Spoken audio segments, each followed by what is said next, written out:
okusinziira ku John Ndubi akulembeddemu ekibinja kino eky'abantu 27 ebugoma gye bavudde basimbulayo ng'ennaku z'omwezi 17 omwezi guno.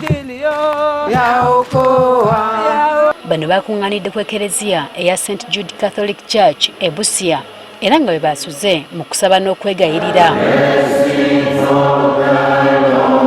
Enkya ya leero nga tebannasimbula basoose kufuna kitambiro kya mmisa mwe babasabidde n'okuweebwa emikisa basobole okutambula okutuuka obulungi.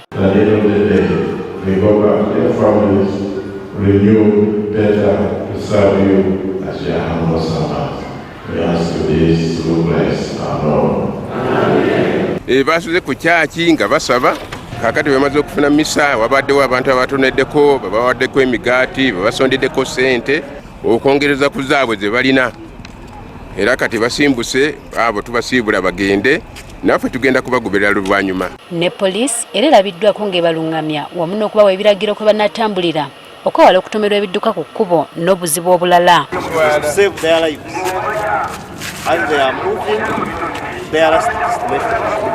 Mu bino mwe mubadde n'okwetegereza oludda kwe batambulira ate n'engeri ebidduka gye bitambulamu. My advice is when we are moving, let us keep on the right hand side. Don't go on the left hand side. And keep on the footpath. If the footpath is not there, you see how to leave a gap for other road users. Oluvannyuma basimbudde okwolekera Namugongo era nga basuubira okutuuka ng'ennaku z'omwezi 31 omwezi guno.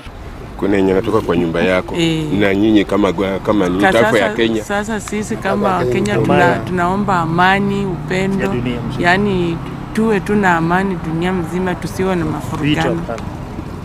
Abalamazi bano bagamba nti mpawo kijja kubalobera kumalako olugendo lwabwe okutuuka e Namugongo kebeera enkuba efudde mbe ensangi zino. Tumetembea salama barabarani.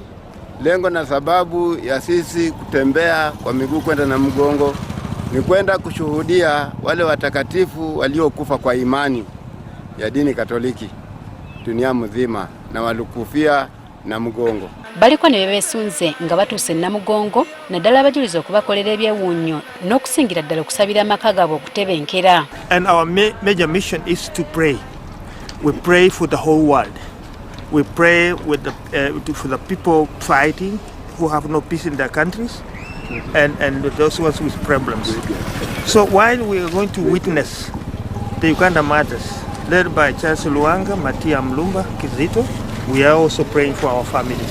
Kino kye kibinja ekisookedde ddala okusitula okwolekera Namugongo okuva mu ggwanga la Kenya okwetaba mu kulamaga okunabawo omwezi ogujja ng'ennaku z'omwezi 3